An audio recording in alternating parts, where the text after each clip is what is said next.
కూడా మీ అందరికి తెలిసిందే కదా.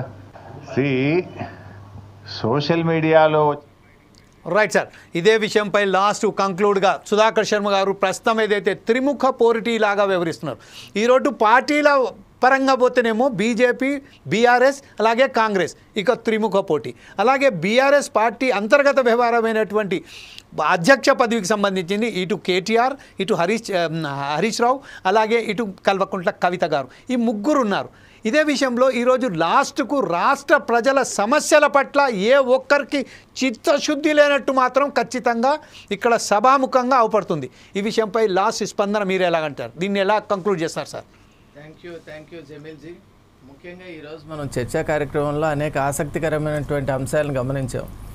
దాంట్లో ప్రధానంగా ఉన్నటువంటి 3 పార్టీల్లో కూడా ఒక రకమైనటువంటి లక్ష్యం ఉంది. ఏమిటి అంటే రాష్ట్రాన్ని ప్రగతి పథంలో తీసుకొని వెళ్ళాలనేటువంటి ఒక లక్ష్యం 3 పార్టీలకు ఉండటం నిజంగా చాలా ముదావహం.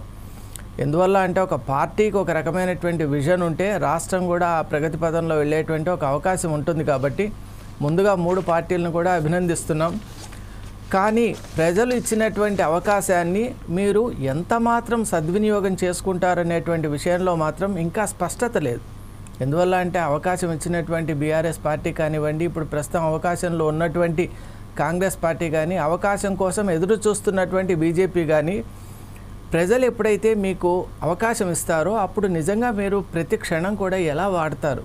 ఎందువల్ల అంటే ఇప్పుడు చూస్తున్నట్టే సమయం అనేది వెళ్ళిపోతుంది. కాబట్టి మనం అనుక్షణం కూడా ప్రజాహితం కోసం ఎలా పాటుపడాలనేటువంటి అంశం చాలా ముఖ్యం.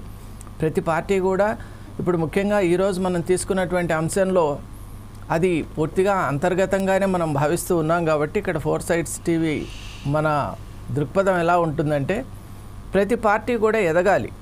అలా ఎదిగినప్పుడే ఒక పాలనలో కానివ్వండి, ఇలా ప్రతిపక్షంగా కానివ్వండి ఒక ఉత్తమమైనటువంటి సేవలు ఇవ్వగలదు. కాబట్టి పార్టీ బలోపేతం కావాలి. ఆ విధంగానే మనం బీఆర్ఎస్ పార్టీని కూడా భావిద్దాం.